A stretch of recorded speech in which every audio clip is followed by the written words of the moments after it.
Welcome to Infantry Usage tutorial number 2. In this tutorial I'll be showing you infantry usages on terrain and buildings. In this scenario here I've picked out an area on the map where I see it's beneficial because it's got a little hill there, as you can see. Most military strategists would say staying on top of the hill and camping there looking down will be able to give you the advantage of observation and your ability to shoot down at the enemy. But in Men of War, below the hill is actually the best. So looking out for your terrain on the map for hills allows you to just go to it, run your infantry up there, prone, hit the spacebar, prone instantly, and basically in this scenario here you're covered by this hill, meaning nothing can shoot you like the 20 millimeters. Also, infantry when they're walking down here they can't actually see you, so you just wait here till they come. So this guy here just comes up here, he can't actually shoot back because when he comes up there he just sees them and gets shot instantly. Same with all these guys over here. See, the main benefits of being under the hill is you don't get spotted till you get ambushed.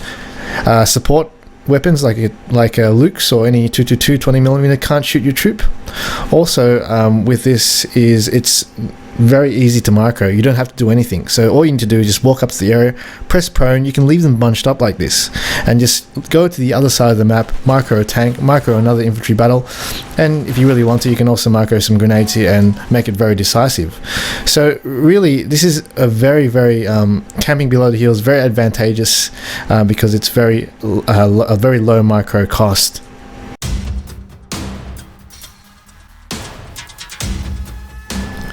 In some scenarios you do want to camp kind of on top of the hill. One specific case is farmland on the right hand side. You can see the hill's very wide, so because it's wide you can see that in this elevation here I can actually see the guys on the top of the hill further back because it's very wide here. You can see if I put it up here you can actually attack, but if you look from down there you can't actually have a clear line of sight to the guys over here. So what I can do is basically build a defense just in the start of the hill and leave them there, and I can just do something else on the other side of the map while that's happening and be quite secure in knowing these guys can't get killed. See that Luke over there? It's right below that hill and they can't fire at me because I'm right here, but I'm at top of the hill still. So when the Germans do come, they will basically hit my ambush without being able to fire back. And in this scenario here as well, the Luke can't fire at me till it reaches the top of the hill where I can get an easy bazooka shot. So camping sometimes on the top of the hill is good only if you've got an area where it's quite wide on the top of the hill. The hill's quite big, so you can camp further back. And you can see these guys will struggle to shoot back at me because they don't have a sandbag line. And I can obviously just throw grenades off too and make it a decisive battle. So that's a case of camping a hill on the top.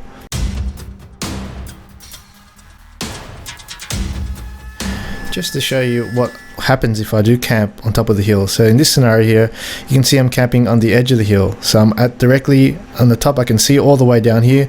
The benefits of this is you got clear line of sight, but the problem with this is you can get attacked straight away anywhere. So this Luke now can fire at me right now if he wanted to. So in the worst scenarios, some guy will send a few guys to scout here. This guy can just stay back all the way here and pound away my guys. Same as my 80 infantry. It would struggle to actually get to the position to take out that Luke because he can shoot me at very far range before I get to it, unless I get lucky. So you see here, my guys here are struggling to do much because the Luke's just pounding everything away because I am sticking myself up ready to be hit on top of that hill. So camping on top of the hill is not advantageous most of the time unless you're very sure that you have a very invincible unit such as a KV1 or a veteran tiger on the hill. Just you need to be sure you're very strong. Otherwise make sure you camp below the hill or just maybe on a wide hill on the very back of it.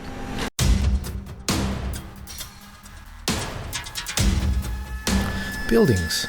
When putting guys in buildings, if you select your whole squad, you just right click on the window, and what it'll do is just jumble them up everywhere on some places where it's quite nonsensical to have infantry, like here with no windows. So you can individually select them. You'll have to individually select them and move them to windows where they can actually fire. But also you need to actually make sure you can actually fire at the enemy where they're coming from. The reason is obviously the window is very small and your fire can only focus on that area. You can't do a 360 and turn. Your field of vision and your field of fire is very narrow. So you can see here the enemy is coming from this way because their spawn is over there, you're going to make sure you put your guys in buildings where they are expecting enemy. Because now look at all these guys, they're quite useless. They can't really fire much. The good thing is though, they are resistant to small arms and AP grenades mostly, unless it gets lucky. But once the enemy starts throwing AT grenades, they can go quite easily. Also, flamethrowers are very good versus guys in buildings, so they could quite easily get a flamethrower and flame all these guys without them shooting back, because they can't. Also, in this scenario here, it's probably better to have a few guys in other positions at the back where they can shoot down the guys coming here, and having a few guys here just to provide line of sight and having a bit of a nuisance for the enemy to having to root out. So basically make sure when you put your guys in buildings, they are facing towards the enemy, the window that is.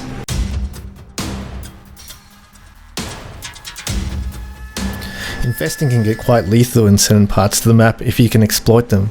For example, in Tramway here, there's a back area here in the spawn where you can just run your guys into the buildings. It doesn't take much of your time. As long as you can get to the position, you're pretty much set.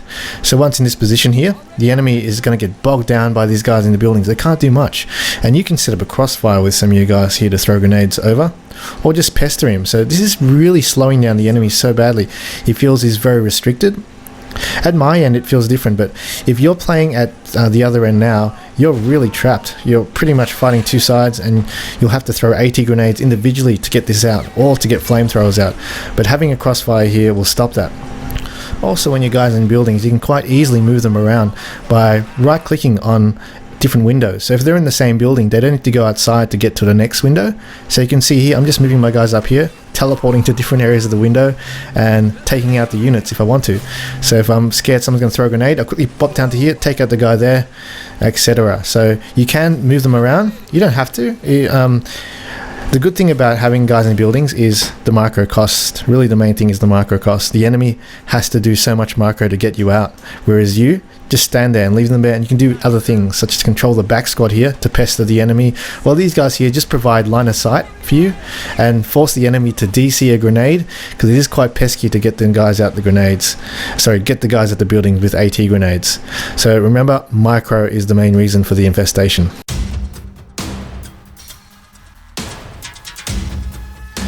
In some maps, you do want to put your MGs or your best firing unit in positions.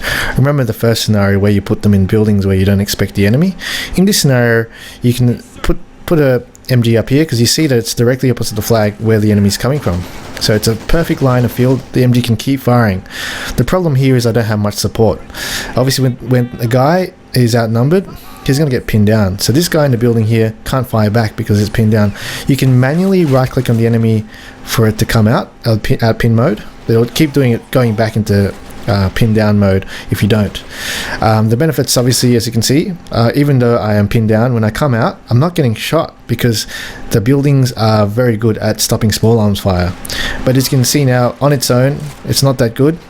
As you can see, a grenade flank there because I didn't support it very well. But this is an example of a good area to put a high valued shooting target which can shoot down an area.